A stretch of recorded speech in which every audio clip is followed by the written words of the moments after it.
Good morning, everyone. We're going to get started. My name is Moshe Lux. I'm the conference chair. If you just got here, then welcome. It's great to see you.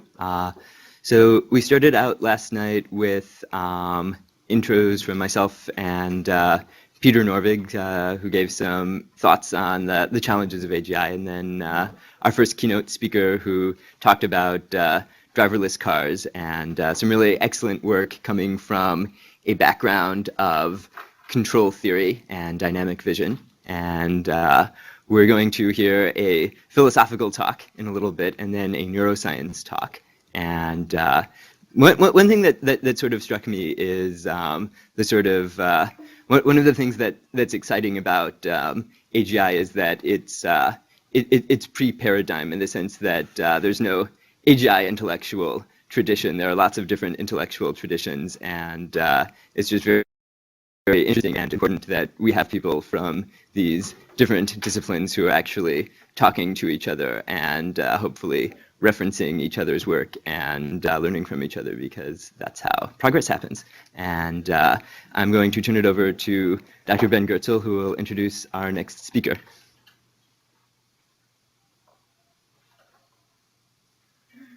Hello again.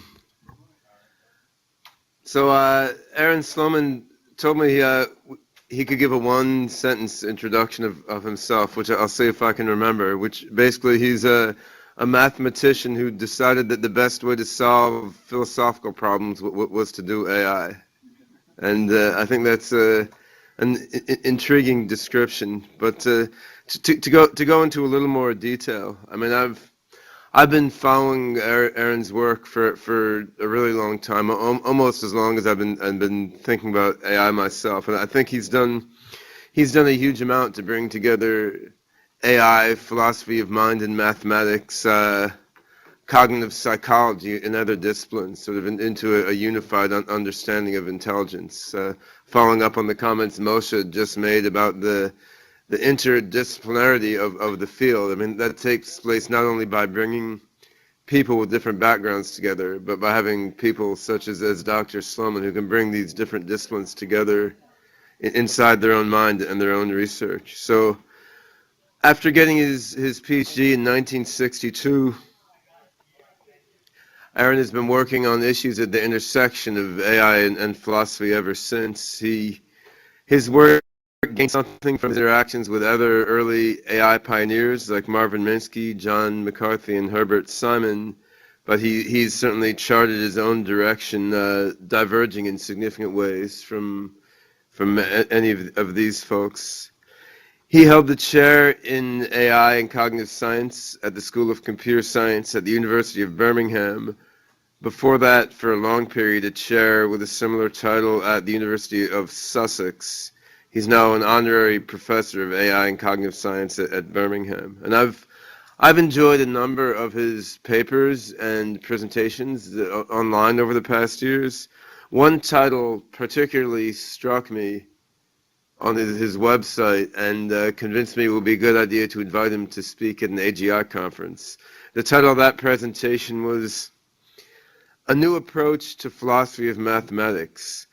Designed a young explorer able to discover toddler theorems." So I like the idea of toddler theorems. Of course, that tied in with a lot of my own thinking about AGI preschool and so forth. And just looking at the young mind still in development as doing some sort of mathematics and theorem proving to understand it, practical things in the sensory motor world, I think it's a compellingly cross-disciplinary way to look at some core AI issues. So without any more introduction, then Aaron Sloman.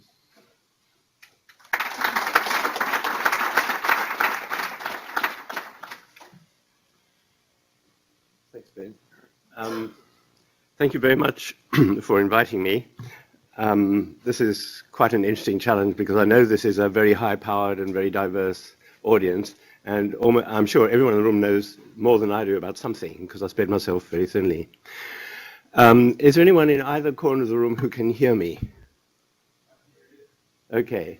And I'll try to remember to keep close to this thing, but that requires parallel processing. One minor correction to the summary that Ben reported. He left out the word failed. I'm a failed mathematician in the sense my first year was mathematics, and I was going to go on and do research, but I got seduced by philosophy, and I think it's partly because I wouldn't have been good at doing research in mathematics. I couldn't find theorems. I could find problems, as you'll see, but finding theorems is a bit different. Anyway, finding proofs, I mean. So I want to give you a brief taste. This looks dangerous. Is that Ben or... Anyway, I was using a toddler theorem about mugs of coffee and tables, and anyway, I've got a whole lot of different things which I've been trying to organize for today, and people who know me will know I never succeed. So I will go on until the time is up, and someone's going to wave a hand when I've got 5 minutes left, and then maybe 1 minute. Then I'll stop, and then we can have a discussion for a while. And as it says on here, at the bottom, if you're going to the AAAI conference, which is following on Monday afternoon, I'm doing a tutorial, which is 4 hours, if you've got a lot of stamina with a coffee break, instead of just 45 minutes or so. Now, these slides will go on my website, and they're designed to be readable on your own. So there's far too much for presentations. So you can only look at things, you need only look at things that I point at, and now I have to somehow find 2 pointers at the same time. I'm not going to try, but that's the one I can see. Turing, in his 1950 paper, which everybody quotes and very few people have actually read, said at one point in answer to one of the objections, instead of trying to produce a program to simulate an adult mind, why not rather try to produce one which simulates a child? If this was then subjected to the appropriate course of education, one could obtain the adult brain. There's a premise there about mathematics that I'm going to come to. Presumably the child's brain is something like a notebook as one buys it from the stationers. Rather little mechanism and lots of blank sheets. Well, I'm going to say exactly the opposite.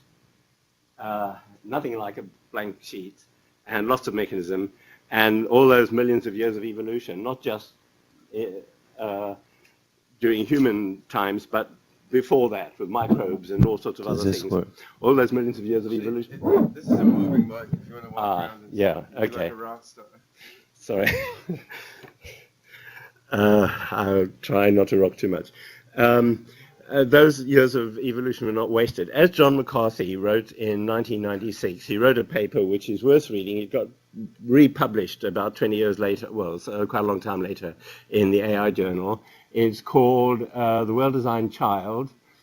And his idea, he wrote it because it was triggered by reading the work of Elizabeth Spelke, who is one of a number of developmental psychologists who's started looking at what seems to be innate knowledge in babies. And I think there are lots of dubious things about the particular methods and the particular questions they ask and the particular answers they give, but at least they, I think, would agree with John McCarthy, and I agree with John McCarthy, who wrote, instead of building babies as Cartesian philosophers taking nothing but their sensations for granted, evolution produced babies with innate prejudices that correspond to facts about the world and babies' positions in it. Learning starts from those prejudices. What's the world like, and what are those instinctive prejudices?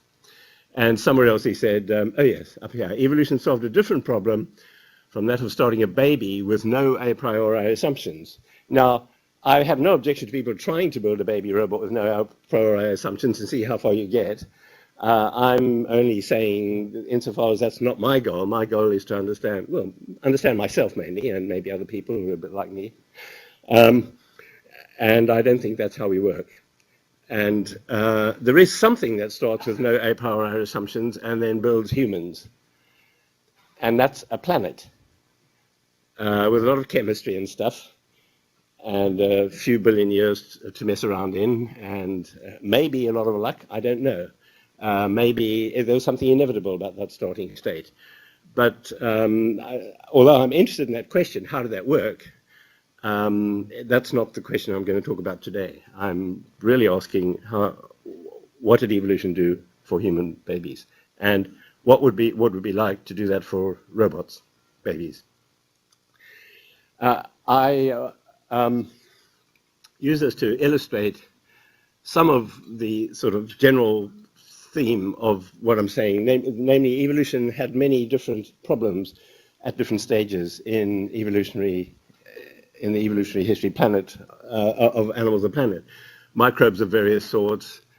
And the last one, how many people don't recognize that, the last picture?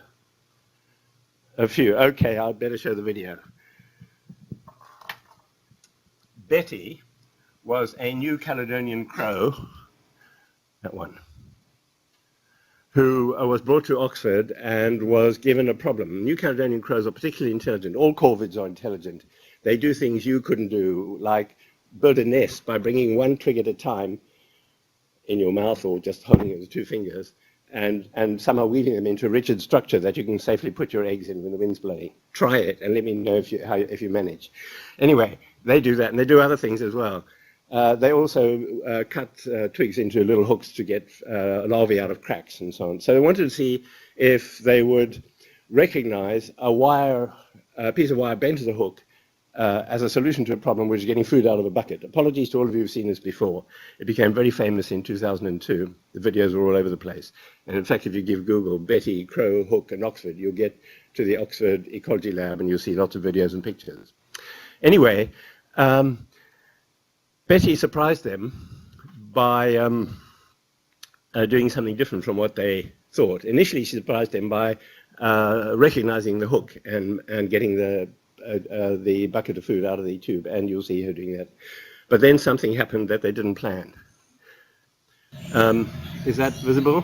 She is there with a straight piece of wire because the male crow had taken the hook away, and she found a straight piece of wire.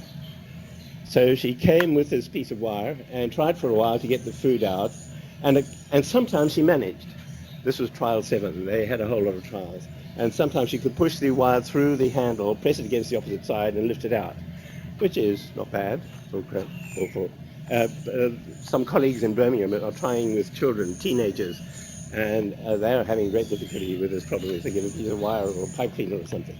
Anyway, you probably saw what happened.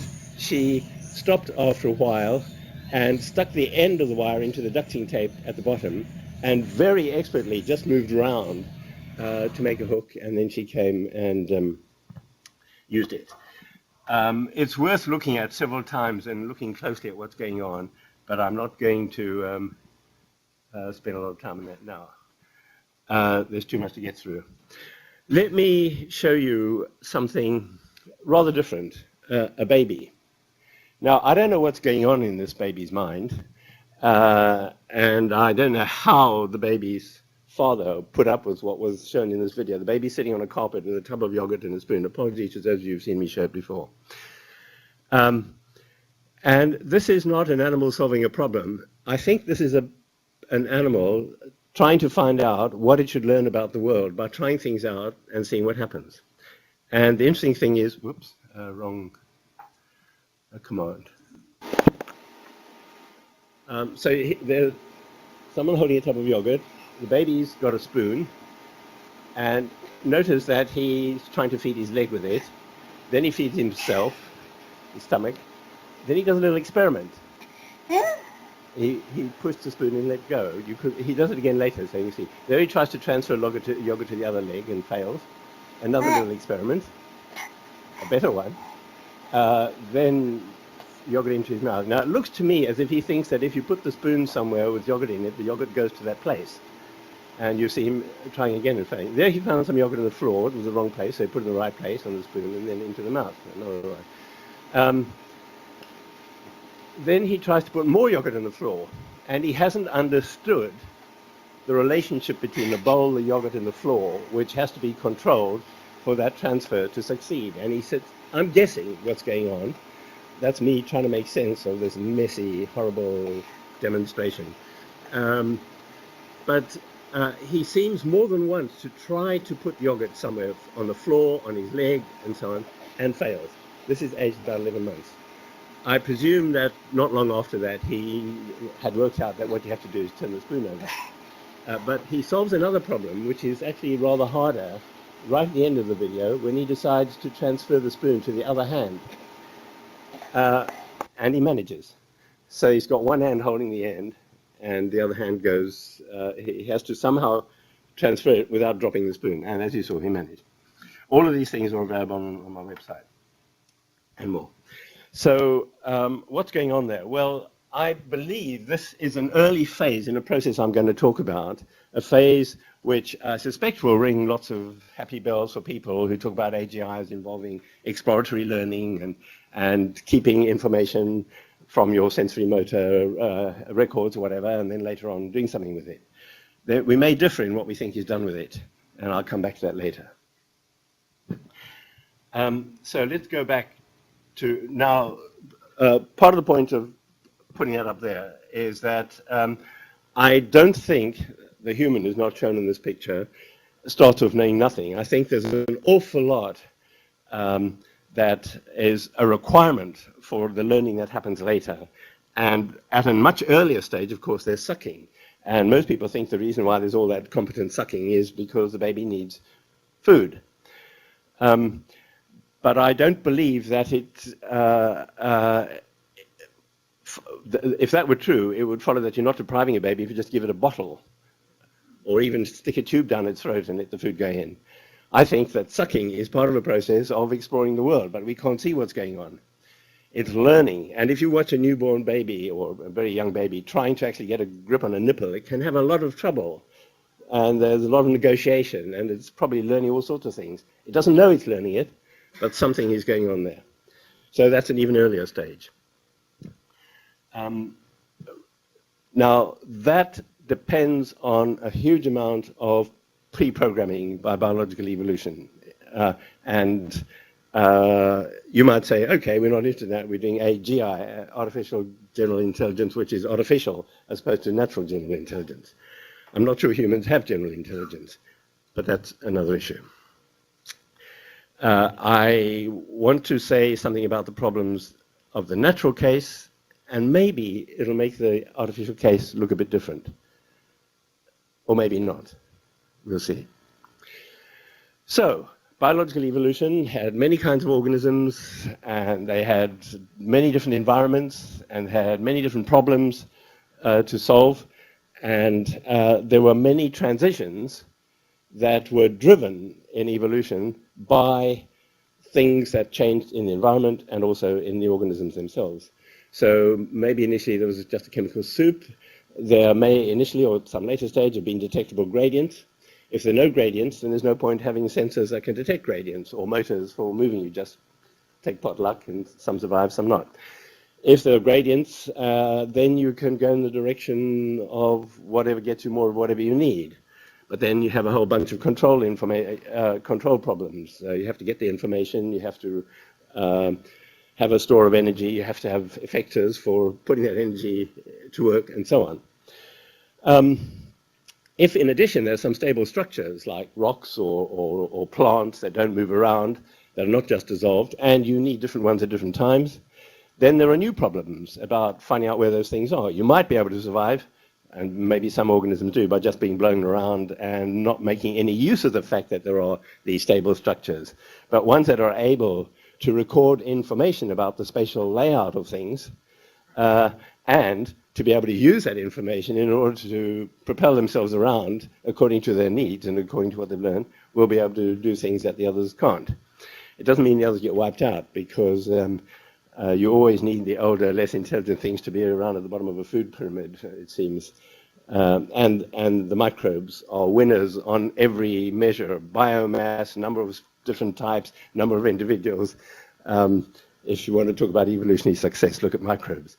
Anyway, so despite all their success, other things managed to find little niches into which they could evolve, and they started developing both physical structures and then information processing mechanisms to deal with the problems of controlling their own physical structures and also dealing with the physical structures in the environment.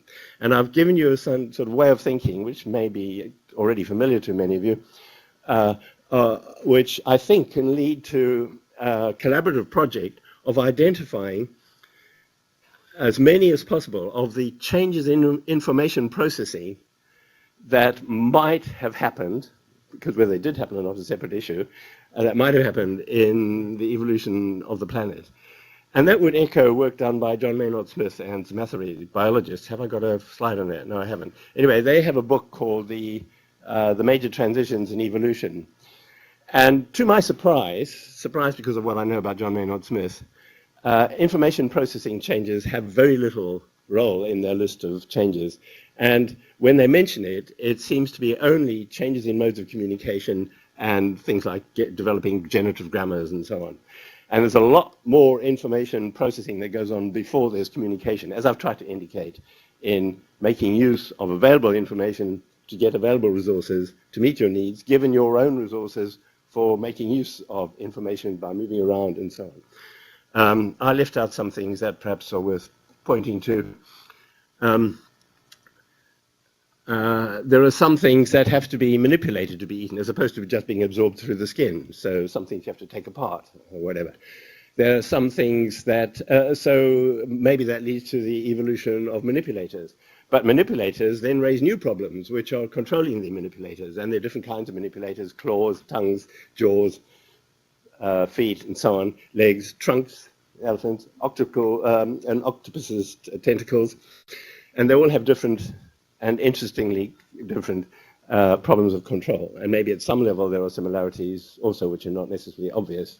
I'm told that one of the things that an octopus does is turn its apparently continuously flexible thing into a jointed thing. So it solves a problem by pretending it's got an elbow and a shoulder and a wrist or something. And one theory is that that's how arms with bone structures and so on actually evolved, but I don't know. Some of you may know more about that than I do. Okay, then there are things that try to eat you and things that try to escape. And at that stage, it's useful to start taking account of, or being able to take account of the fact that in the environment there are things that process information, as opposed to just food and obstacles and dangers and so on. And if there are things that process information, then in order to represent their ability to process information, you might succeed just by keeping track of how they move under what conditions. Or if they're getting cleverer and you want to get cleverer, you may have to have some theory about what's going on inside them, about what they can and can't see, or what they might or might not already have learned and so on, or what they might want that they're not showing yet in their behavior. And that requires the ability to represent things that represent metasemantic competences. And I won't go into it, but there are quite a lot of problems about how that works, and even now there are debates about things like referential opacity. Who's heard of referential opacity?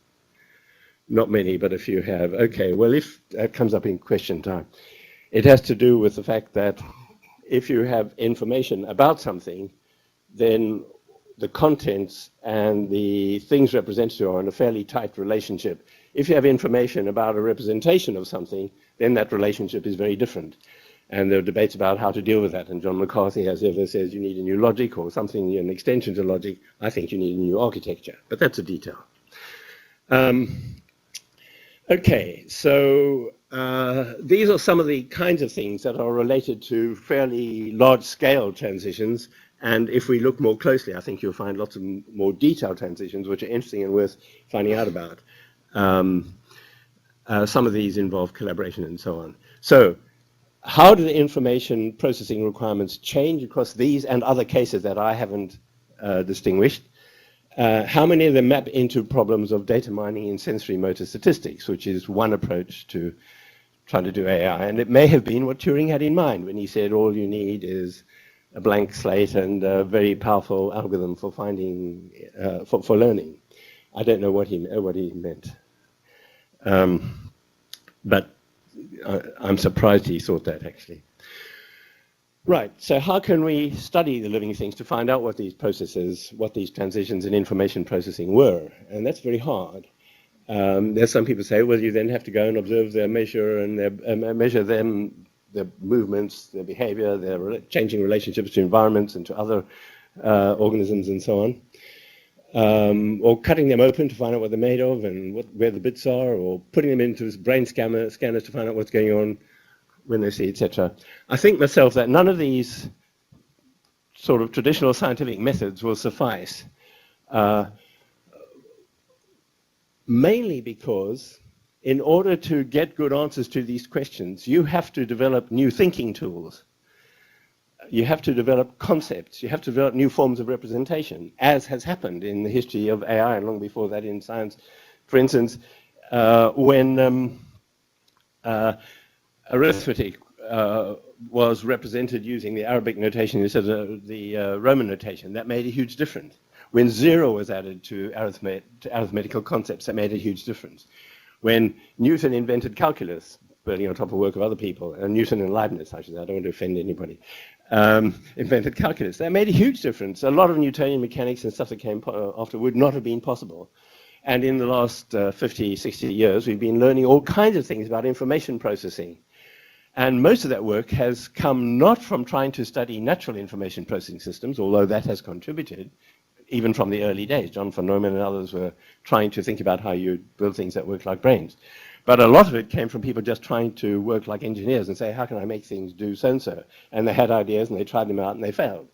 And then they studied how they failed and that gave clues as to what to add. And that, I think, is a very powerful way of driving the development of new ideas for expressing new theories, which make you then go and look at the old problems in a new way. And that's one of the reasons why, with some colleagues in biology and AI and so on, we're trying to promote a new subfield, which instead of being biologically inspired AI, is AI-inspired biology. You go and ask questions about organisms that you would ask if you were a robot designer trying to make something that could do that. And those questions are not necessarily the same questions as you ask if you're a biologist or neuroscientist or whatever, asking how to do it. Anyway, so I'm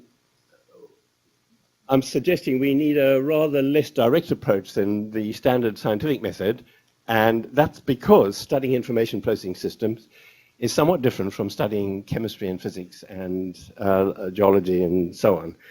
And I'm not going to elaborate that now, but I may come back to some aspects of the difference later. Well, I've said all this already. You start learning to ask questions like, what ontology does that system need? What forms of representation? What kind of information processing architecture? Questions like that were not needed by Newton or Einstein. Or Darwin needed them, but he didn't know he needed them. And as a result, he wasn't able to answer some of the questions he was thinking about. And neither were his supporters. I think now we can go and start trying to defend Darwin against some of the critics who said his evidence only showed that perhaps physical forms and physical behaviors evolved, but you couldn't have got consciousness, mental states and processes coming out of natural selection. You can't show transitions in the fossil records of the sort that would be required. And there was a lot of bumbling, but even one of his great supporters, T.H. Huxley, used the phrase that is now bandied about, and many people think it was invented recently, I won't name the alleged inventor, the phrase, the explanatory gap, some of you may have heard about. That was a hot topic in the mid-19th century, and there's a lot of stuff, a lot of debates that went on then, which were sort of reinvented or rediscovered as new terminology in the last 10 or 20 years, but it's the same old stuff. And Darwin and most of the current philosophers thinking about these things do not have the conceptual tools for coming up with deep theories. And I think we're in a much better position after having developed the conceptual tools needed to design working systems of the sort that Darwin claimed evolved, but he didn't have the right conceptual tools to describe what evolved or what sorts of mechanisms might have had to change to make that evolution possible. Okay, so that's part of the reason for all this mixing up of disciplines that Ben mentioned earlier that I engage in and confuse myself and everybody else in the process sometimes, I think. I now want to go back to this thing about the tabula rasa, the problems of learning about the environment. This is part of a website where I posed some questions for some people who told me they could develop general purpose learning systems by doing dimensionality reduction. I said, okay, try this.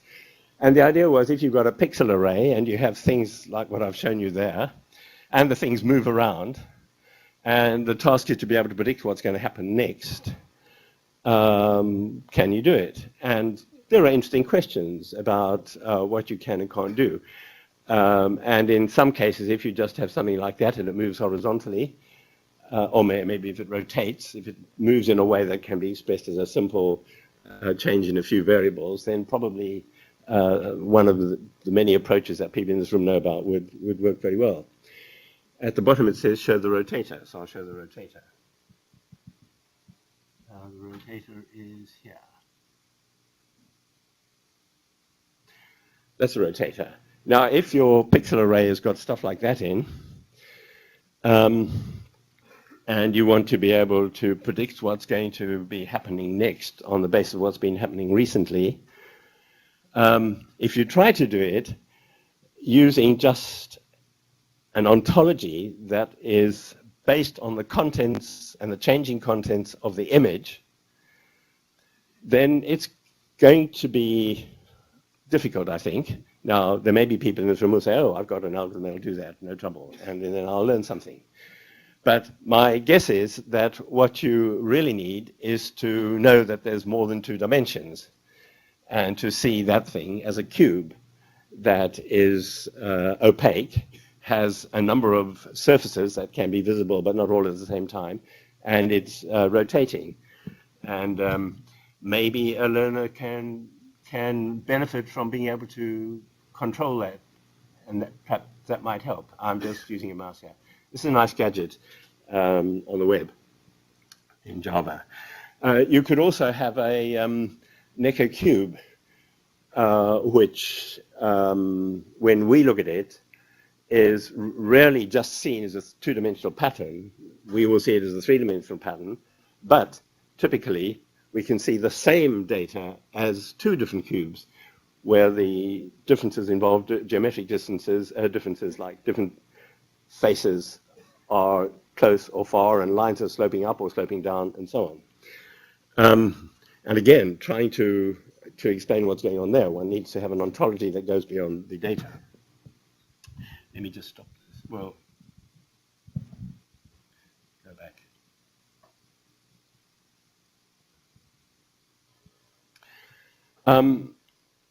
So what I would like to propose as a collection of experiments is that we produce a collection of videos generated in a variety of ways from structures of various kinds, and then see what the problems are in having a totally knowledge-free but powerful learner coming up with good explanations which enable predictions to be done and interpolations if you missed a bit of it, to say, oh, in between you listen to this, it must have been there, and so on. Do any of you know Johansson's pictures? He took photographs, Gunnar Johansson, photographs of people with lights attached to their joints, videos in the dark, not photographs, sorry. And they were doing various things like dancing, climbing up and down ladders, doing press-ups. And humans looking at those instantly see not just 3D structures, but you can actually see the effort going into the push-ups and so on. So there the ontology goes even beyond 3D structures. You use your knowledge of human beings, and you use sort of biological concepts like effort and so on in interpreting them. And so the question is, where could that come from if it was to be learned just from the data and maybe interacting with the data? I'm saying that probably a lot of it comes from that evolutionary history in our case, but maybe there are other ways of doing it in artificial systems, long direction. While I'm here, let me show you another toddler, slightly older toddler. Wrong one. This is a succession of snapshots from a video. The video is too short and goes too fast, so I should find a way to enlarge it, but if I do that now, it'll take too long. There's, I think about 18 months, I can't remember, a child holding a broom. And you can't see it, but the back end of the broom is stuck between a couple of vertical railings. He's on a landing. He tries to move it, and you don't see that, and move the thing sideways, and he can't. So he looks back and quickly realizes what he has to do. He pulls the thing forward, and then a whole bunch of other things happen. Looks around, moves the thing forward, So he knows the theorem about how to move something that can't be moved laterally, but is in a situation where it can be moved at 90 degrees to that lateral motion, which will then enable it to move laterally if you move it out. He doesn't know he knows it, he can't state it, but he clearly, instantly did what he had to do. Then he carries on doing a few other little things, transfers it to the other hand, and pushes forward. And then he's stuck. Can't push it further because the broom hits the skirting board. So he pulls it back and aims it in a different direction. Goes down the corridor. And there he's not only pushing the broom, he's maintaining his balance and controlling also dynamical systems to keep him moving. An interesting thing happens near the end. There's a door on the right of the corridor. Whoops, I'm sorry, this is probably gone. I should perhaps just stick with the video. These problems wouldn't find some technology for slowing down the video. He notices a door approaching. So before he gets to the door, he swivels the broom handle round to the left so that when he gets to the door, the broom is in the right plane to be pushed straight through the doorway. And he goes through, and then the video ended shortly after. I haven't had this problem of the thing moving down in the past. I should get another, I should use a different viewer. Anyway, so what I'm suggesting is that by that age, he had clearly learned quite a lot of stuff about how to move an object, in this case a long, thin object, that he could hold at one end and push along the floor, so as to produce behaviors. And he wasn't always simply doing online control of motion in order to modify the current sensor values. He was anticipating. He noticed a possibility and acted on it. And there's a huge amount of work on robotics, which produces very impressive robots that can juggle, that can balance a broom. I think there's a reference to one last night. That can catch balls, that can move through doorways before they shut, and so on. But I don't think any of them know what they've done after they've done it, know what they didn't do, know why they've done it, nor, I suspect, do they, like this child, know what they're going to do a few steps ahead and why they're going to do it, which I suspect he did. Whereas the toddler who was transferring a spoon from one end to the other probably didn't know he was going to do that until almost immediately the opportunity arose. But once he'd started, I think in some sense the goal was already there, driving the selection of motions of the hand to enable the thing to be transferred. That was about 11 months, I think. So part of my story is there's a huge amount of fascinating data in babies and toddlers, and I've just chosen a few things which were buried in lots of videos I was shown, and I'm trying to get colleagues and friends and other people to do this with their babies, and the trouble is it requires you to set yourself the discipline of taking 30 seconds every week or so, or more or less or whatever. Deb Roy, of course, has a major project of that sort, but I think in some sense he may have more data than anything can handle, but I don't know what the current state of that project is. Frank Gowen in Aberdeen has been acting in this way, and have I got his? He sent me some stuff last night, and here, if I can make this run, is his daughter. And he set up some apparatus for her, and she has obviously learned some toddler theorems. But she has some problems. She's seen something else that's out of reach, and she's trying and getting into difficulties. She tries something else, like to get the keys, but she won't do that, and somehow manages. But notice she uses the other hand to help. Can't bring it to her. Realizes that the tool can bring. Yeah. I can't remember, but I would say under 2 years. I've got an email message which has the email me, and I'll tell you. There's a huge amount of work in psychology on trying to find out what babies can do and when they can do it, and whether if you change the situation slightly, they can do it a month earlier or a week earlier, but without any attempt to find out how they do it and what the problems are that have to be solved for them to do it. So I don't know if that was part of the background to that question. From my point of view, at any stage that it happens, there's a question: how was it done? What was going on? And at the moment, I think we know very little. But if there's time, I'll say a little bit about the theories of Annette Komoloff-Smith, who was one of the people who worked with Piaget and then developed her own line of thinking, which in some ways is very different from Piaget's. And I only realized how close it was to what I was talking about very recently.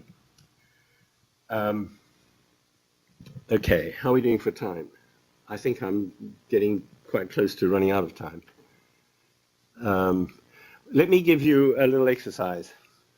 You may have noticed that if you have a plastic shampoo container, then if you turn it over and squeeze, when it's new, it's very easy. You just squeeze. If you've had it for some time, it's better to wait a little while before you squeeze. Has anyone noticed that? Question is, why? Now, part of the point about that exercise is that the explanation is not in anything you see. You have to know something about substances, and in particular about shampoo, namely that it's viscous, it flows down, and if you squeeze too soon, it won't have reached the nozzle, and all you'll be getting when you squeeze is air until the stuff has got to the end.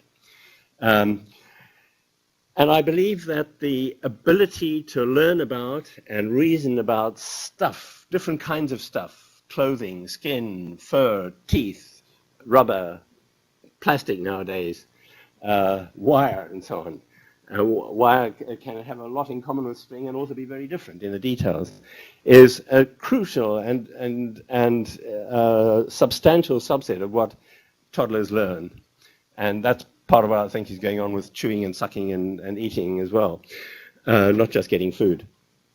I don't know of people working on robots that are learning about kinds of stuff, although we have a PhD student in Birmingham who's getting a robot to understand what happens with sponge when you press it and so on. Maybe other people are doing that too, and email me if you know some interesting work on that. I'll give you another puzzle. You may have noticed I have an ink spot here. And when I found that last night, I was very annoyed because I was sure I had trained myself always to retract the ball before I put the pen in my pocket. And when I found this, I thought, this is just, it doesn't make any sense. I've trained myself. And then I had another idea. And I'm going to leave it to you to think about what the other idea might have been, and maybe come back to that. Is it obvious to anyone what the other idea might have been? Oh, you have to know I flew here yesterday. Maybe that makes it too obvious. Okay. So what some of these last few points are trying to draw attention to is the difference between somatic ontologies and exosomatic ontologies. A somatic ontology is something that is either that refers to the contents of central data and motor signals, or any mathematical relations that you can compute from those. So the soma is the body, and the somatic ontology refers to things going on inside the body.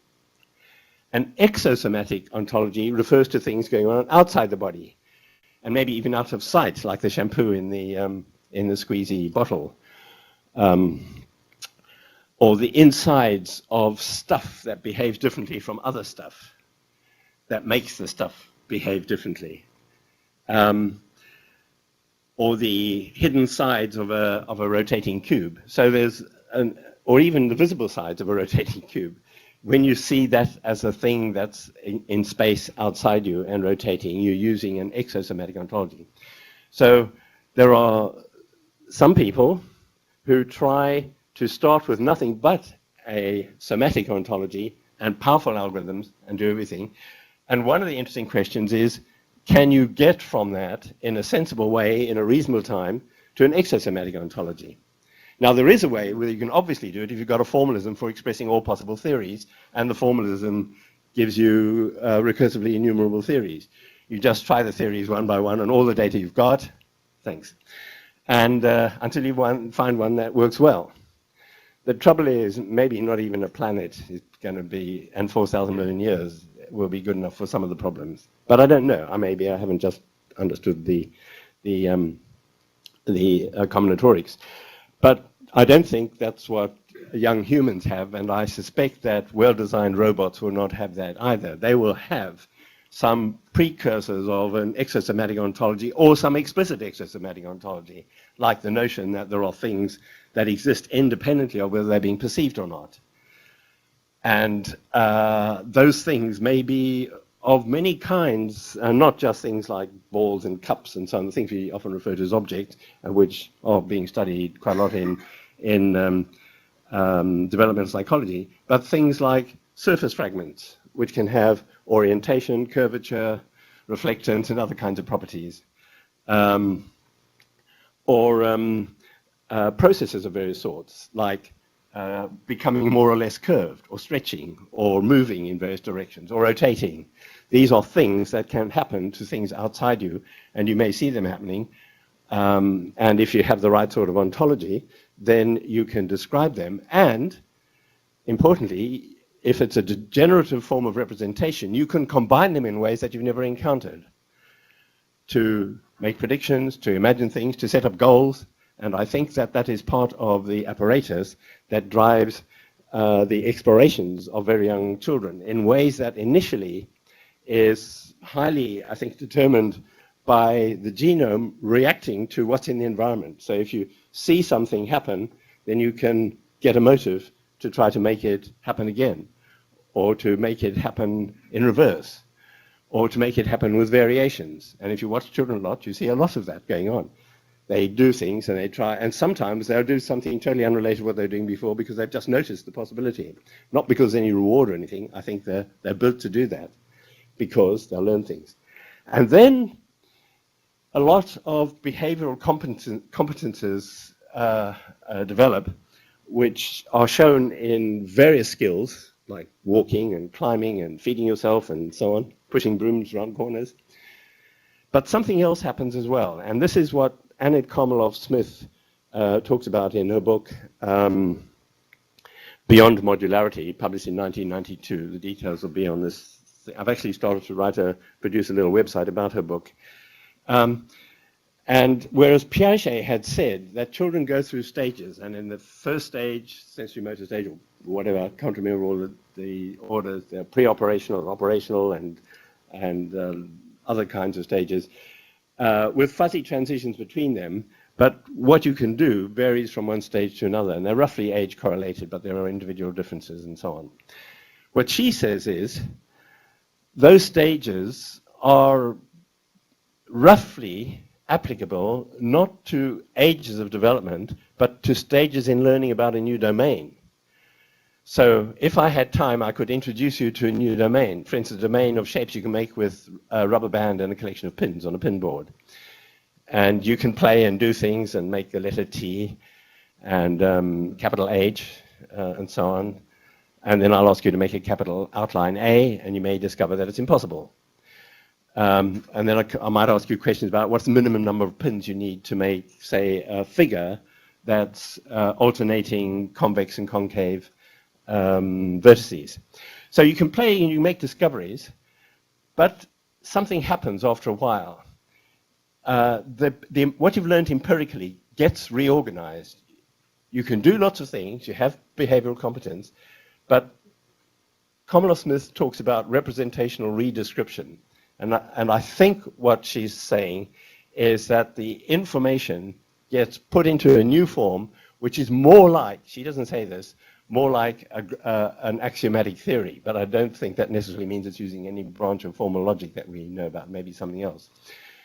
We know one case of that that's very familiar, language learning. Children learn to speak and understand things pretty well at first, and then something happens where they start saying things like, Johnny hitted me, and he ran home, and he sitted on the chair, whereas previously they'd say, Johnny hit me, and he ran home, and he sat in the chair. That transition suggests that what's going on is that previously the children had learned a lot of things at work, they had the behavioral competence, but then they reorganize that. It's a case of what she calls representational redescription. And if you think about it, you'll realize that enabling a generative system based on a syntax to deal with exceptions is a non-trivial software engineering task, to add the ability to handle exceptions in the inputs and the outputs. But kids solve that problem somehow. They don't know they're doing any of this, by the way. There's no claim that there's self-knowledge. That's a later stage. And what I'm suggesting, and it turned out I discovered Kamala Smith, for quite different reasons, based on her empirical observations, was also suggesting this, but we were using different language. I was talking about kids discovering toddler theorems and learning things empirically and then reorganizing that knowledge so they could then deal with novel cases. She was talking about another way, which she calls representation redescription. And so I think that work needs to be brought together, but we're both saying it's not just language. And I'm suggesting that there's a lot to do with things like learning topological relationships, learning geometrical structures and processes, and learning a lot about processes and the conditions under which they occur and the constraints on those processes. So you can learn a lot of it empirically and learn to do things and learn to predict what's going to happen, but then you can transform that knowledge into a deeper form. As she points out, this also happens at different stages of development, and it can also happen in a culture. So, for example, there was probably a lot of knowledge of geometry before some ancient, whoever it was, Egyptians or whatever, organized that knowledge into what we now think of as Euclidean geometry. And then still later, that organization was itself reorganized, saying that it could be expressed in terms of a formal system, predicate calculus of one sort or another, by Hilbert and other people. And I'm still playing with ways of trying to do that by eliminating the parallel axiom, but still talking about rigid motion. And it may be impossible, but I want to see if I can, because I suspect that would fit some of what goes on with youngsters learning about space and time, because I don't think they have the parallel axiom. It doesn't come into their experience, and they don't need to know anything about it, but they do need to know a lot about rigid motions and so on, and things preserving length as they move. Okay, so what I'm saying here is summarizing what I've just said at greater length. We need some mechanism which is good at generating exosomatic ontologies, and I suspect it needs to have a lot of prejudices built in. But those prejudices would not be, this is the ontology you need, but this is a way to find out what ontology you need, given some very abstract assumptions, which I presume include you're in a three-dimensional world. You're in a world in which there are structures, some of which change, some of which are preserved. You're a world in which the structures are made up of kinds of stuff, which have different kinds of properties. Not that they're rigid, solid, elastic, or whatever, but different kinds of stuff. You find out what they are by playing. And maybe you can find out what the differences are by finding ways in which they respond to what you do to them and develop a theory. And I suspect a lot of that's going on. I suspect nobody knows what's going on of that sort, but it's happening anyway.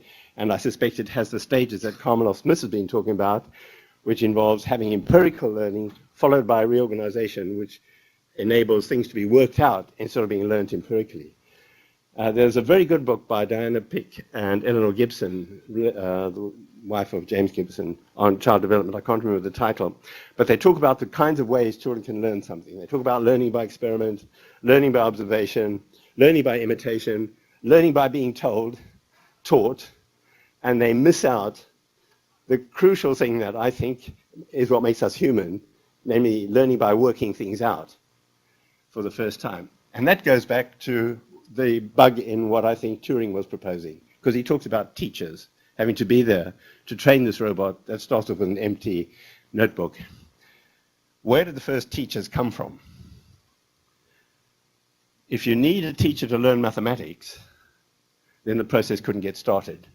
So what I'm suggesting is that there's something about the biological process of giving animals better and better abilities to deal with the problems they faced in coping with complexities, both in their own structure and motion and in the environment and their competitors and so on, which somehow enabled evolution to produce systems that could do that representational redescription or axiomatization or theory construction or whatever, so that things that initially were learned become theorems in a generative system, which can go beyond the sort of thing that fits naturally within many statistical models and neural models, which can only cope with an envelope defined by the data, but have what Chomsky called infinite, the other kind have infinite generative capabilities of a different sort. you can have longer and longer sentences with more and more nested subclauses and all sorts of daft people inserting things which you can't predict and you've never heard before and you'll never hear again, but you understand them. And I could go on for another 5 minutes with this stupid sentence just to illustrate that point. But the same thing applies with Heath Robinson, structural apparatus and machinery and so on. Okay, so that's the observation. That's what needs to be explained. And I really look forward to learning how it can be done. The task's too difficult for me, but I think a team of very bright people working with a collection of disciplines might be able to make some progress. Thank you.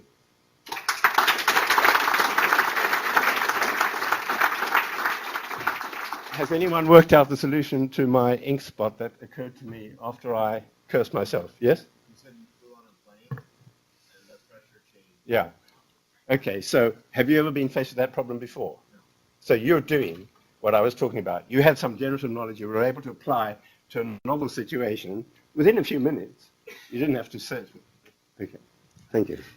We have about 5 minutes for questions. We'll do things a little differently today. If people want to line up there and there, I will give them microphones so everyone can hear them and things will be recorded. And I have a problem with it. I'll do this one at the other end. There are lots of interesting problems about knots and tangles. Oh, yes, fascinating. Let's test my Tabula theories. Yes, thank you. I would like to give an argument to support the Turing point. If you take genome, it's about a billion bits in it, and this is all information that is transferred to INNET. And according to current knowledge, about 90 or more than 90% of the genome is just redundancies. So you have like 10 to 7 or 10 to 8 bits transferred to INNET, and of this there are many information about organs or immunological systems. So you are only, the crucial information for the mind is about only a million bits, 10 to 6 bits. So we are just a million bits away to making mind, because there's no other information transfer. And so I think that like Intel processor is about 100,000 bits complicated in terms of complexity. So we are only just this away from making it. And even if you take point of view of Penrose, that is quantum machinery, anyway, the information transfer is only limited to that. So, and if you think that Turing machine is not enough, I would say that according to Turing thesis, you can simulate any machinery on Turing machines. So it doesn't matter whether it is a computer. Sorry. Yeah. So, but the point is also that you have examples of people who are disabled since birth and who are blind since birth, and we find them intelligent. So all these arguments. What do you think about this argument against? To support Turing point? Well, you raised a lot of points. I don't believe that everything on our planet can be simulated on a Turing machine, including 2 Turing machines controlled by a Geiger counter, which determines which one runs and produces a 1 or a 0. But never mind that. Yes, the people who are born disabled without limbs learn a huge amount. The one thing they can't do is learn it by doing the same kind of sensory motor exploration that other organisms do. So that raises deep questions about how someone like Alison Lappo, who's a famous limbless artist, and if you look up that name on Google, you'll learn about her. As an adult, she's clearly got a deep understanding of the problems her child has. She's got a normal child. She had a genetic defect. So yes, there are all kinds of things that are learned, and we don't know how. I would be quite happy to wait and see you and others develop the viewpoint that you're presenting. I don't have knockdown arguments saying it's impossible. I'll just add one little thing, that the genome is not the only thing that controls the development of an organism. Of course, the mother's provides an environment which in itself is a product of the genome, but not just the genome, the genome and the chemistry of the world. So we don't know what's going on there, but you could say that just supports Turing's point. We would have to talk more about that in detail. I don't think anything obvious follows from those points. Yes. My own work and perhaps other projects, other cognitive architectures here have the approach that that goes back to the paragraph that you showed from Turing's paper precisely, where I'd like to create a student system that's capable of being taught. And I'd like to drill down into your criticism of that approach. One criticism I picked up was that you believe that the students should be able to work things out by themselves. And I ask, is that itself a skill that could be taught by a mentor? I think it comes in a way that I've been discussing with a biologist, Jackie Chappell. We presented a paper at AGI in 2005, and then a couple of years later, a paper in a strange journal called the Journal of Unconventional Computing. We were invited to expand our AGI paper. And we have this notion that the genome can produce behaviors in an environment via different routes. And in the simplest systems, there's just genome produces physical structures which produces behaviors like reflexes and so on. And then in slightly more complicated things, you have a genome produces physical structure which encodes competences which are generic. They may have conditional forms, so what you do will depend on some of your internal states and goals and things. At a later stage, partly as a result of what goes on over time, feeding back into the system, you have things which are meta-competences, which are partly determined by the genome and partly by what's been learned in the earlier stages. And those meta-competences can operate on previous competences and generate new competences and so on. And they, in turn, may sometimes generate new meta-competences. So I feel, and certainly my experience is, that I've gone on learning to learn throughout my life. And it's clearly true that when kids come to university, there are things they cannot learn, that they, for instance, they're doing a degree in physics. By the time they're in the final year, they can learn things that they couldn't learn earlier. So yes, they're being taught, but they're not being taught by somebody saying this is how you do it or whatever. There's an interaction with a very complicated process, which I don't think we understand. But that's a very crude and unsatisfactory schematic way of suggesting what it might be like. But the idea is that at every stage, this is the wrong way, the inference of the genome is there, but how much of it is from the environment can vary depending on which part of the system it is. And in some cases, it may just come from internal explorations, which were just lucky. You just happen to get an idea. I just want to comment a little bit about the chicken and the egg question, right? This principle side, the Turing question. Now, yesterday I made a slight point that language, for example, could not have. It's implausible that it would have developed like this out of one mutation because the teacher is, children that grow up in the forest, et cetera, et cetera. So you need that. But between the one aspect of the autonomous agent that can learn anything and the agent that needs to be taught, wouldn't evolution more plausibly have been a process of co-evolution in which parent and child evolve together to solve difficult problems that the environment poses, without which there wouldn't be even a need for all this intelligence? Well, not just parent and child, but social systems and individuals and child. I would just like to take a minute to offer a different view of language learning. Do you know about the deaf children in Nicaragua? How many people know about the deaf children in Nicaragua? Not very many, but some do.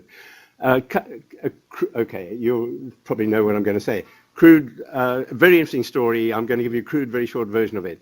If children are born deaf or become deaf very early on, it's very important for them to learn a sign language as opposed to being taught to lip read. There's a lot of evidence that if you try to make them just lip read, which in some cultures was thought the right way to do it, they're seriously cognitively deprived. Whereas if you let them learn a sign language, then they get great benefit from that. So in Nicaragua, sometime like 30 years ago or so, I forget exactly when, it was decided that because there's a great shortage of teachers of sign language, they would set up a place somewhere in a coastal town and bring the teachers and the deaf children from all over the country to this place. And then something happened after the children had been taught by the teachers, who themselves had not had the benefit of that early training, but they had learned sign language and they could teach it. The kids suddenly started doing things the teachers couldn't understand. They were signing away and apparently having fun and laughing and whatever. So they had to bring in linguists and anthropologists from other places who worked out that what the children had done was create a language of their own, which started, it was sort of bootstrapped by what they were being taught, but they did something else. And I think, partly inspired by that, but also other observations about language learning in children, that the notion that language learning is a sort of data mining is totally wrong. That you should think of language learning as being a process whereby an intelligent young toddler who has lots of things to communicate but can't communicate tries to find ways to do it and does so in collaboration with the other people that is going to communicate with. And if they are deaf, they'll do it through signing. Maybe even if they're not deaf, they'll do it partly through signing. And they will, because of that problem-solving mechanism having certain capabilities which are genetic, they will come up with something rich and powerful, as happened there. And so I think that what's going on is that children who appear to be trying to find out the way adults talk are actually trying to find out how to talk, and they are in a minority, and they're trying to create a solution to a problem that other people have already solved. So they're forced to accept most of the majority solution, but they often have their own little quirks, and among twins, you find that happening. I don't want to, I know about the study, and I would never want to belittle the creativity and the spirit of young deaf children in Nicaragua. But that is the conclusions of that study have been much discussed, and that the actual way to find out whether that means spontaneous creation of language, it's an unethical experiment, right? Because they do get sign language even when they don't get sign language teachers, because that's how they communicate with their caretakers. I agree. It's difficult to do, and I think the only thing is to get a good theory which fits lots of other phenomena as well as those. And part of the theory will be what's going on, to explain what's going on before children learn to talk, when they're doing a lot of problem solving and communicating. They'll go and turn the mother's face to look in a direction. So they have rich and complex motives, thoughts, and then later they learn to communicate. So they must have had an internal language all along. Sorry, I'm just taking my power supply. I'd forgotten where it went to.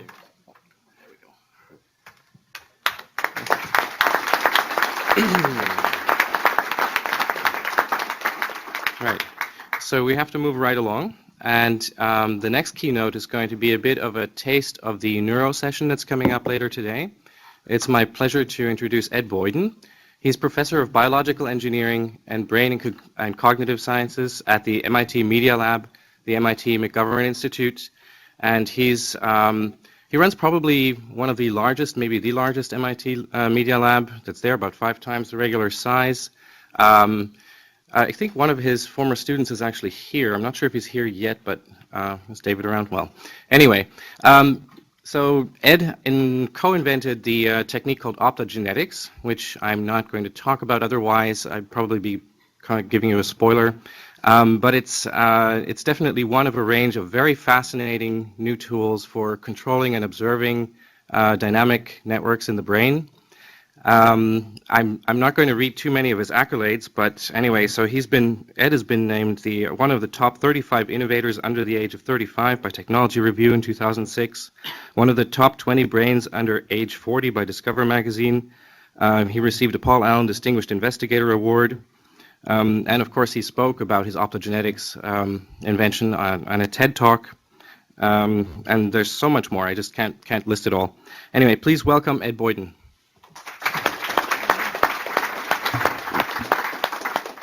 All right, well, thanks so much. I guess what we're going to try and explore today is a little taste of how we're trying to devise technologies to help us understand more about how the brain computes. And one of our working hypotheses is that we need to develop the tool set that allows us to get to the heart of some of these questions if we want to be able to confront the deep questions of how brain circuits actually perform computations, where we can leave the word computation sort of undefined for a second.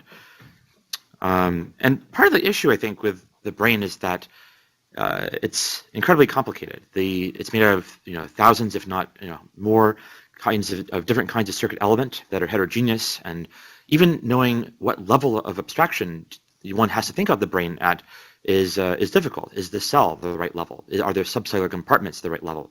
And there are people, of course, who focus upon individual molecules, and then there are those who focus upon imaging the brain using non-invasive strategies. That's interesting. It always happens when you start talking about solving the brain that your computer starts to flake out for the irony effect. So let's try this.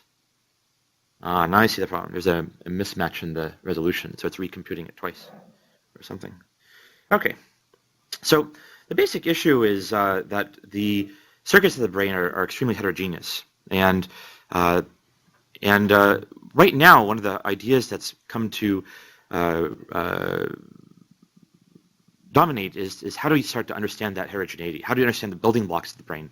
Because if we don't understand the building blocks and what they do, then it's very difficult to go beyond that and start to see how they work together as circuits. So for example, there are small inhibitory cells, there are different kinds of cell that do different things in the brain, and in order to tell how they work together, ideally we would be able to record from and perturb these different cellular elements. Now, of course, this is a working hypothesis. It's quite possible that the circuit elements are not cells, and that this is an approximation for the time being of what we are doing in order to try and understand things. And up front, it's not even clear how many circuit elements there are. And so, if we were doing this in an incremental way, we'd like to know the exact list. We'd like to know exactly how they work together.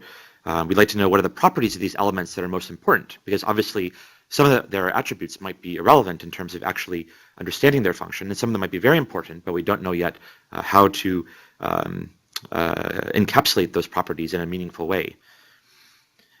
Then, of course, you can get to the point of trying to understand how they work together. Data,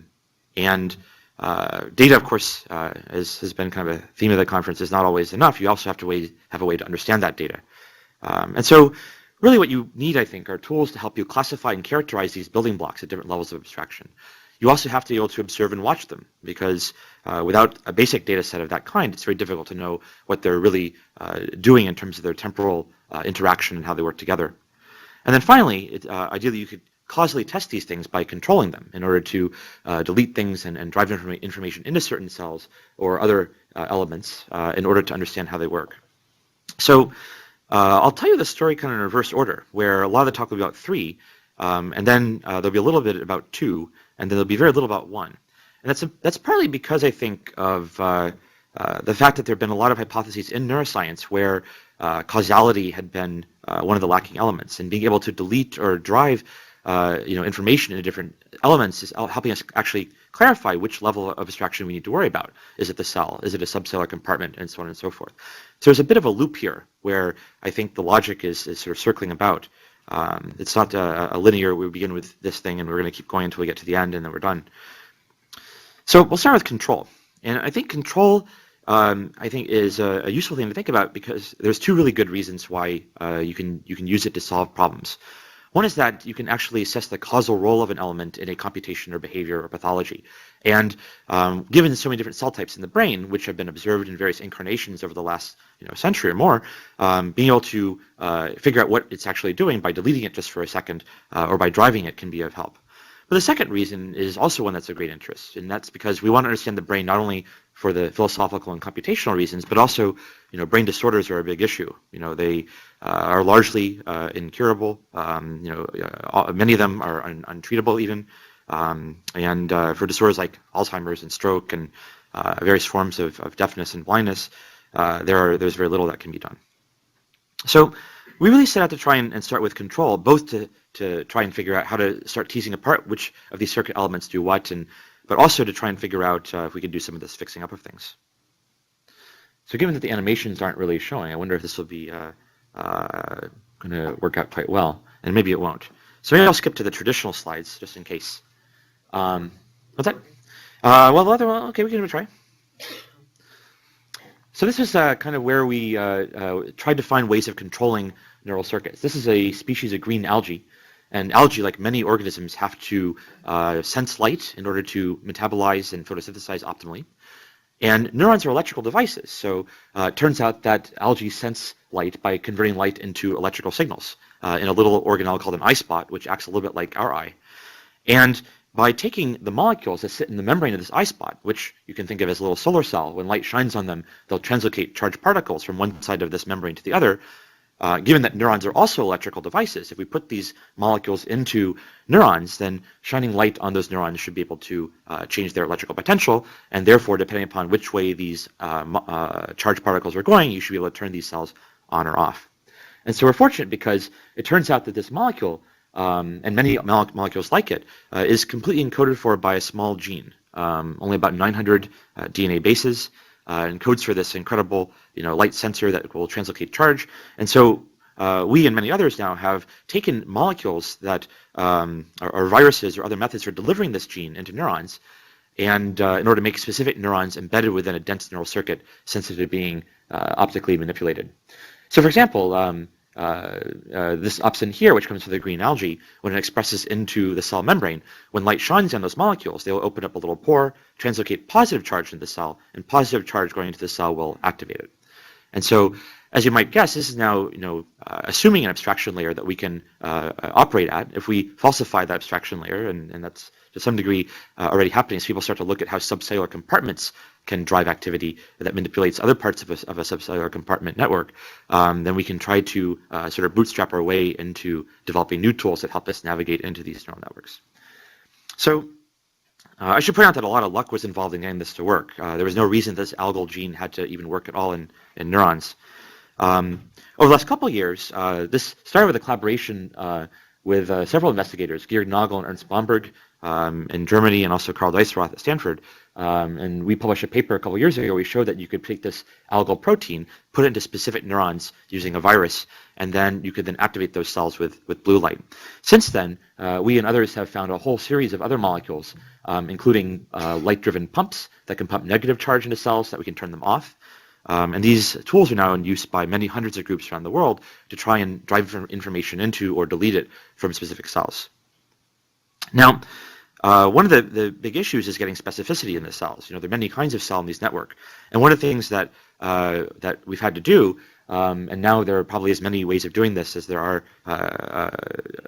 methods of getting genes into cells at all, is to get these genes into specific cells within a network. So for example, you can imagine that you can take a virus that only will bind to or be taken up by some cells and not others, and if you can get those viruses into a piece of tissue, then just some cells in the network will become photosensitized and the others won't. And there are many other ways of doing it as well. You can use promoters, DNA regulatory elements that you can place upstream of the opsin gene, the light-activated protein gene, and now those cells will become photoactivated, but their neighbors will not be.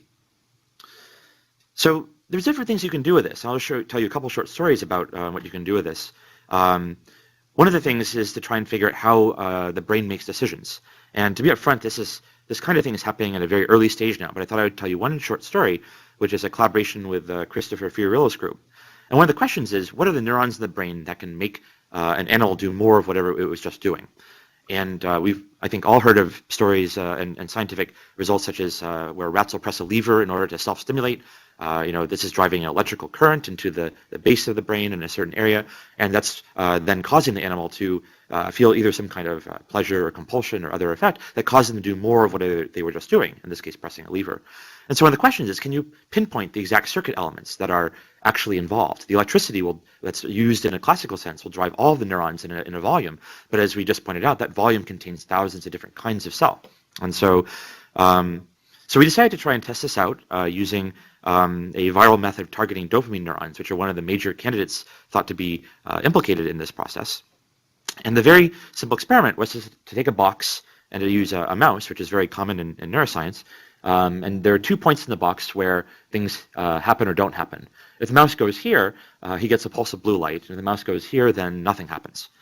And so if indeed we are driving neurons that reinforce whatever was just happening, we can then, we should see the animal go to the blue light driving spot over and over again in order to earn these rewards. And so we use a strategy to target these cells using a combination of transgenic mice as well as viruses that allow us to selectively label these dopamine neurons. And there are about 100 different such mice out there. So it's quite simple now to actually deliver viruses into these parts of the brain to make them photosensitive or to make specific cells within that part of the brain photosensitive. And so this allows us to then to try and assess what these different cells do. So these are the dopamine neurons, and deep in the brainstem. And as you can see, every time the mouse goes here, he gets a pulse of light. There's an optical fiber beaming light into the brain, and the mouse will go here over and over again, working for that little pulse of light. And so that's interesting because now we've actually pinpointed a specific class of cell embedded within this very dense region of the brainstem, where so much is trafficking back and forth in terms of information, as being able to reinforce whatever the animal is just doing. So a very interesting next question, and we'll talk about this towards the end of the talk, is to try and record throughout the circuits that are receiving information from this cell class. What's actually happening in a circuit to cause the decision to do something again, or to choose to go to one point rather than the other, sort of the fundamental mouse decision-making kind of task. So one of the big issues that we had to confront is to figure out how to get light into the brain, since the brain is obviously not transparent. And one of the strategies that's been quite popular is to put some kind of implanted optical fiber into the brain, and then to have a projection connector come out, and then you can actually buy off the internet, lasers that come with optical fibers ready to go, and you can then plug them in together. And then when you do that, the light delivery can be achieved quite simply. Now, if you really want to sort of discover how circuits work, though, then you need to be able to perturb more than a single point in the brain, and so that's something we've been working very hard on. In order to try and parse out how the complex three-dimensional circuits of the brain work together to implement things. And so one of the things that we've been working on is to try to develop massively parallel light delivery devices that can deliver light into complex patterns in the brain. So this is an array of optical fibers, each connected to its own miniature light source. The whole thing is about a cubic centimeter or so. And this one has 14 fibers which can tile the hippocampus in the brain bilaterally, which is one of the circuits that's thought to be involved with the formation of memories. And so it would be very interesting if we can delete information from the circuit just momentarily to see what is it actually storing at the beginning, end, or even after in a learning task, in order to see what those cells contribute. And then, of course, we can label subpopulations of cells within this subpart of the brain, so that we could try to label certain pathways or certain interneuron types or even certain neuromodulators that are still just being characterized. And so a big theme of this is that we have to really be sort of hyper-disciplinary about this kind of stuff. The molecules that we use to activate neurons, which come from algae and other molecules, have to be found through genomic mining. We collaborate with people all over the world, actually, to collect samples of different organisms, algae and bacteria and archaea and even funguses nowadays, in order to try and mine out these different light-sensitive proteins so that we can dial information in with the right level of precision and with the ability to address the right amount of the brain as well. And then, the next day we have to go back and then actually build these devices that allow us to get information into the brain. So one of the nice things of being at the Media Lab is that you're not really constrained by discipline. And so if you want to go in and devise circuit strategies to have arrays of light emitters that then can beam light into deep targets, you can do that. So one of the things we're very interested in doing is being able to sort of screen through the brain in order to go through the brain bit by bit and delete information. And the reason that's important is we've probably all heard about classical experiments where people would go through the brain and try to lesion information in the brain by just lesioning the brain itself. And part of the problem was that memories were actually found to be distributed. And so one of the ideas that we're trying to confront is by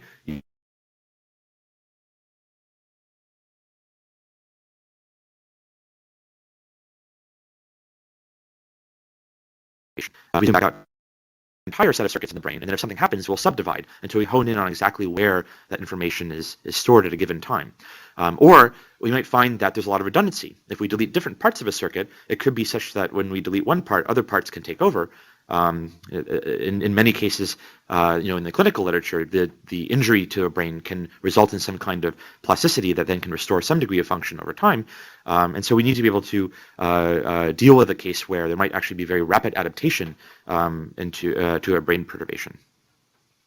We also been working on ways to try and do this sort of high throughput circuit perturbations across brains as well. And so one of our former students, who's just actually spun out a company to commercialize these things, is making little couple-gram wireless devices that are wirelessly powered and also can wirelessly control these light sources, such that you can put it onto, in this case, a mouse, but you can put it onto other critters, control many mice from one computer, and then you could do sort of high throughput screening of brain targets to try and really hone in on what are the causal substrates for a given action or behavior or decision.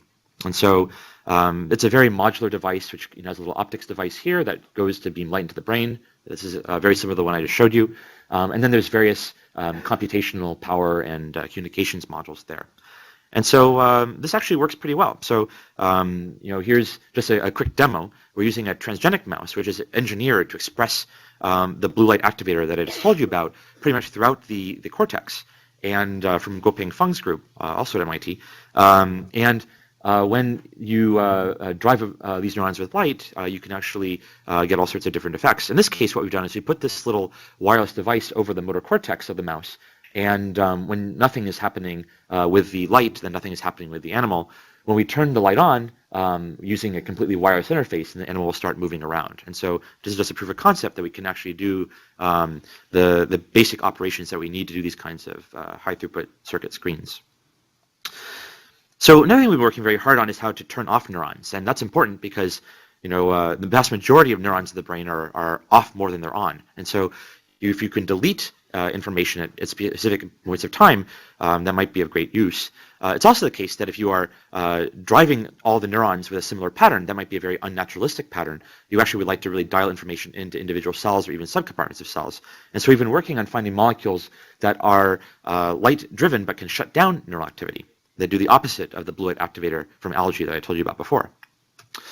So this genomic search really was inspired by this paper from, almost 12 years ago, where they were looking at molecules called halorhodopsins, which when you shine light on them will pump negatively charged ions like chloride into cells. So that's the opposite of the positive charge in that we talked about before. Now these come from archaea, a very old class of organism, as it were, and specifically from halophiles that live in very high chloride concentration environments. And so brains, unfortunately, for this molecule, have chloride concentrations around here, and so the current, which is the y-axis, won't be very good. And one of these molecules, though, is different from the rest. For whatever bizarre evolutionary reason, its peak currents were splat dab in the middle of the brain chloride concentration range.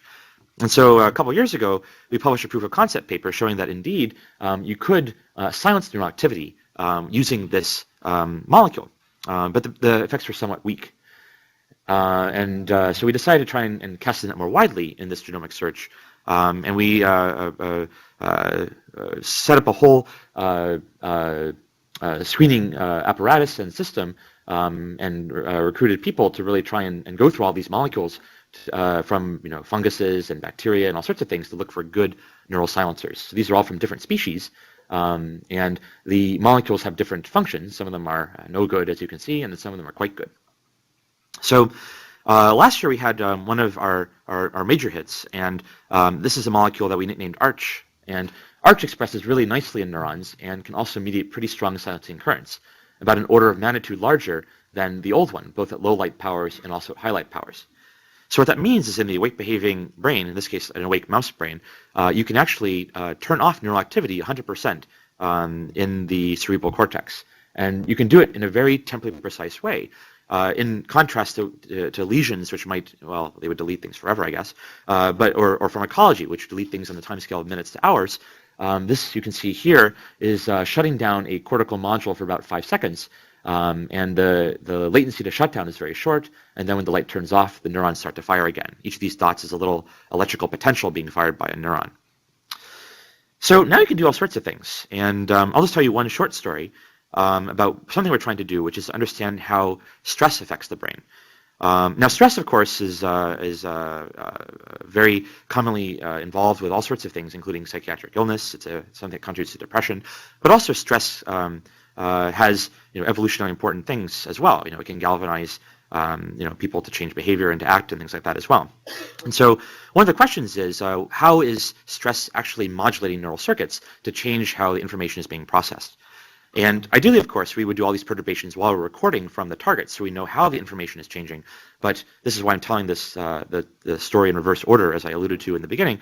The perturbation is a fairly simple and straightforward experiment, and we're still working on the readout methods. So in this case, we decided to look at another class of neurons. This is a collaboration with Kai Goosen's lab at MIT, which is to look at serotonergic neurons. And serotonergic neurons are neurons that you may have heard about in the context of topics such as antidepressants, fluoxetine, and other drugs being serotonin reuptake inhibitors, boosting serotonin's presence, at least so the pharmacology goes. And as you might have also heard, though, it can take many weeks for these SSRI drugs or serotonin-boosting drugs to have an effect. And so a question is, how precisely do these serotonin neurons work? Are they really signaling information at a fast timescale, or are they really acting more like a volume knob on the circuit to turn up or down the functions of what's going on? And so we targeted serotonin neurons, again in a mouse, using this optical neural silencer, ARCH, and we were able to shut down these neurons pretty effectively. About 90%, 80-90% of the spiking could be deleted. And so we decided then to try and figure out if you delete serotonin just for a very brief amount of time, what happens? So we use a paradigm that Kai's group has used before, and many folks have used in psychiatry in animal models, because it's a way of assessing the effects of stress on the brain. And the basic idea is that if you have stressors, and there are many, many kinds of stressors, but we used a fairly brief form of stress, which is just an hour long on 2 days. And then you have some kind of learning paradigm. The stress will modulate the learning, and that's something that has been noticed. In this case, we're using a form of learning called Pavlovian conditioning. In this case, fear conditioning, where a tone ends with a mild shock, which is not painful, but it's annoying. And the fear conditioning results in animals fearing the tone that is being delivered. And so this is actually a useful learning paradigm that's been around in neuroscience for many, many decades. But it's also encapsulates some of the things that people think about when they think about stress. So, for example, recently there was a paper published about how people returning from war zones are more likely to return with post-traumatic stress disorder if they had prior stress before they went into the military. And so that's sort of a logical architecture of experiment that we're trying to capture here. Okay. So when you do this, you can see something like the following. So this is freezing, sort of, like the deer in the headlights response, in response to the tone. So animals are fearing the tone. And what you see is this is the blue is before the training and the red is after. So after the training of the fear conditioning, the animals fear the tone after more than before, as you might expect. With stress, however, the reaction is stronger, which emulates what we just talked about in terms of post-traumatic stress disorder being boosted by prior stress. And you can prove that the stress is actually modulating the learning, because if you put the fear conditioning before the stress, then there's no boost. Stress is not just generally ramping up emotional state, it's actually changing the learning itself. So now I decided to try and turn off these serotonergic neurons for just seconds in order to see how they contribute to the expression of stress in this learning modulation. And we decided to turn them off as opposed to on, and we decided to turn them off for a very brief amount of time rather than administering a drug for many weeks, because we really wanted to see in a very brief time scale what the causal role that these neurons could be playing in real-time brain operation was. And so we really are just deleting them for these brief, a few tens of seconds during the tone exposure. And that's all the serotonergic deletion that we're doing during those two little time courses there. And interestingly, that was enough to completely block all the effects of stress, which is kind of interesting because, drugs like fluoxetine, the serotonin reuptake inhibitors would, so the theory goes, boost serotonin. Here we find that blocking serotonin is what's helping. And also, whereas those effects take many weeks, here we find the effects within tens of seconds. And so it really highlights how important it might be to really parse out how these different neural circuit elements work by deleting them and driving them at a time scale comparable to how the brain is actually computing, rather than purely looking at more gross effects over very long time scales. And this actually suggests new theories of how we might want to actually modulate this class of neurons in order to affect stress-related effects.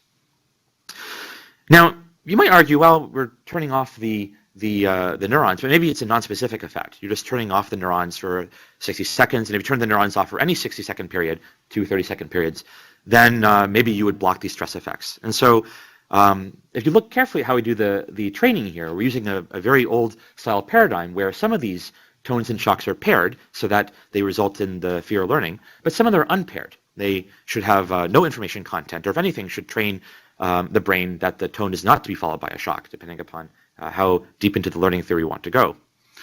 So we did a different experiment. We silenced the neurons just during the unpaired tones. Now, this would discriminate whether it's really all about the actual stimuli that are involved with the actual learning, or whether it's just modulating general tone of serotonergic neuron activity in the brain.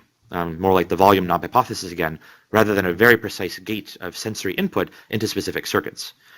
And when we did that, we silenced these neurons for the same amount of time, but just shifted slightly so that we're not there during the actual stimuli that are leading to learning, then the blocking of these serotonin neurons has no effect.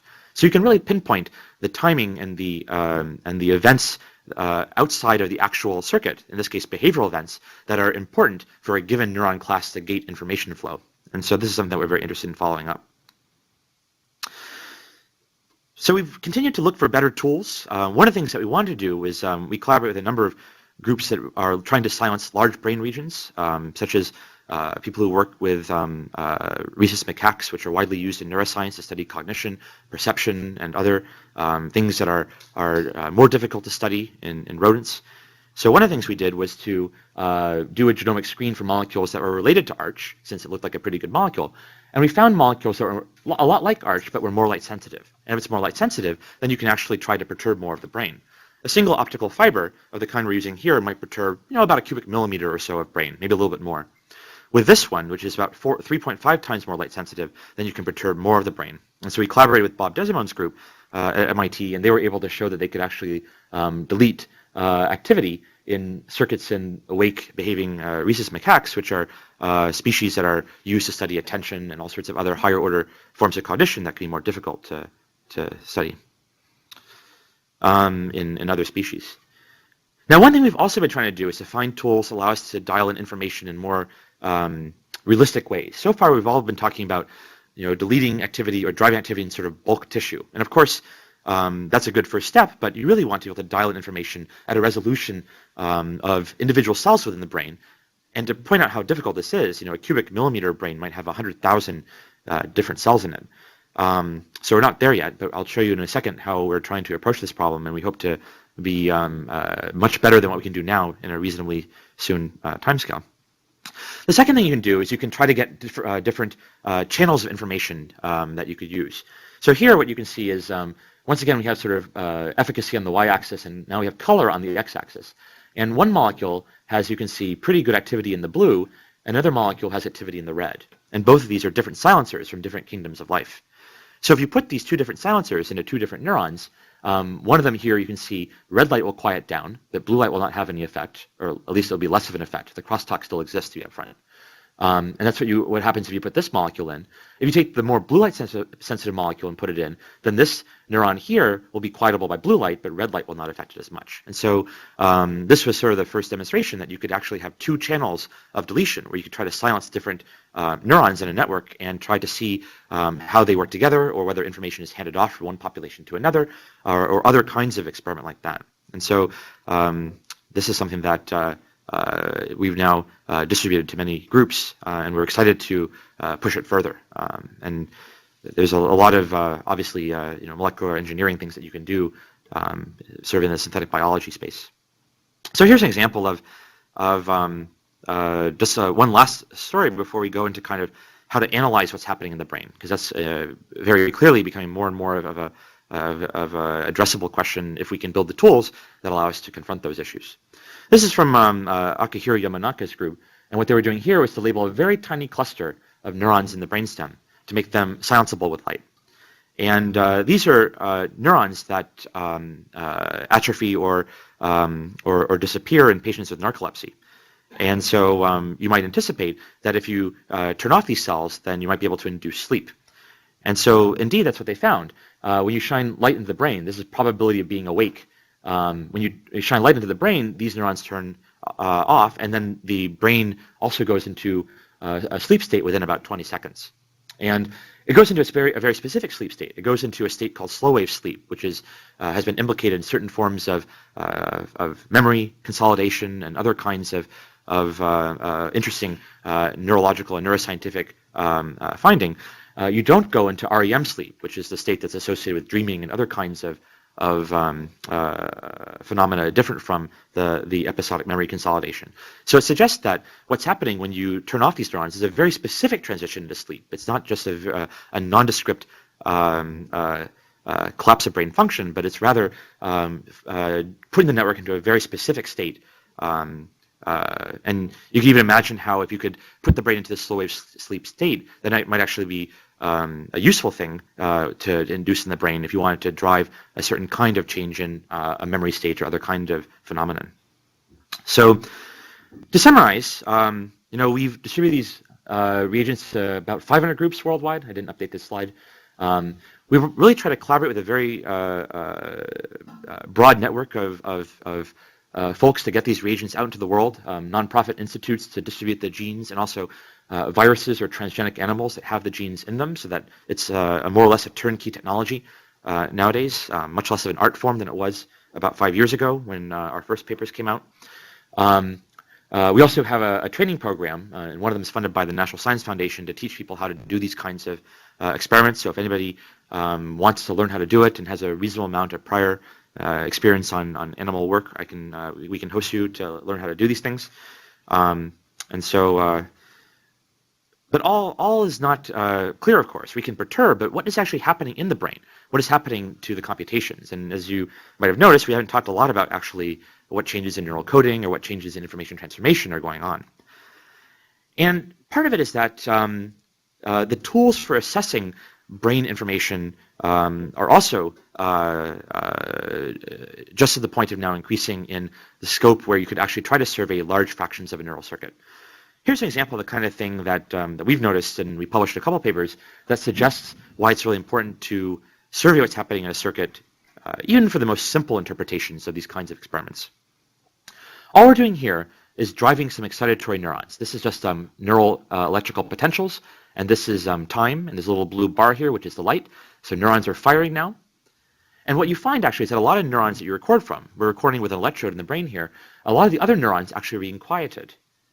So you might ask yourself, well, why is that happening? Well, the most likely explanation is that we're driving these excitatory cells. They're recruiting inhibitory cells nearby that then in turn quiet other cells. And then these cells are undergoing that quieting. And other groups are now investigating this by trying to perturb different inhibitory cells and finding that this is quite a plausible theory. Another interesting thing that you can do is if you quiet down cells, which is what's happening here, and these are all, again, electrical recordings of cortical neurons, then some cells will actually increase their activity. So in the beginning, we talked about, wow, this is better than lesions, because with lesions, the brain has time over many days to weeks to months to rewire. Here we're finding that even within milliseconds, look at the time scale here, there are neurons in the brain that are responding oppositely to the way that we're trying to control them. And so it highlights how, at an intellectual level, it's very nice to be able to record and understand what's happening to these neural codes, but at a pragmatic level, people really need to be doing this if only to understand what the perturbation has done at all. And so that's really what we've been trying to do. One of the things we've been working on is to try to develop electrode arrays and other microfabricated technologies that allow us to survey neural circuits in the vicinity of one of these optical probes. And what you see here is a close-up photomicrograph of a gold pad for recording neural activity, and then these pads are going all the way up and down this electrode. So when you put this probe into the brain, it looks like a finger, you can pick up neurons at multiple points along the axis of that probe. And it actually turned out to be harder to do this than we thought, because it turns out that the metal and silicon that people conventionally use to record from neurons is light sensitive. And so we actually had to work quite hard to look for materials like indium tin oxide, which is a transparent conductor, which avoid this artifact. But metals like tungsten and semiconductors like silicon actually respond to light with electrical potentials. And so here we have now a little gold pad then to pick up the spikes, and then we have this other pad which allows us to record in the frequency bands of activity where the artifact occurs. So now the question becomes, how do you actually tile a brain circuit in order to record these kinds of effects? And it's important to record locally because that's where a lot of the strongest connections are, but it's also important to record very distantly, right? These three clumps of neurons I talked about so far, the dopamine neurons, the serotonin neurons, and these hypercretin-orexin neurons, are all small, localized clumps of neurons that project very widely throughout the brain. And so if you want to understand how a reward impulse is changing information flow or computation in the brain to cause the brain to repeat an action or to make a decision in a certain way, then you might have to survey neurons very distant from where you are. And this is borne out by a lot of science that's been done. Groups have found that, for example, visual cortex neurons, just 2 synapses in from the retina, actually can encode for subtle properties of rewarding stimuli that have been experienced. And so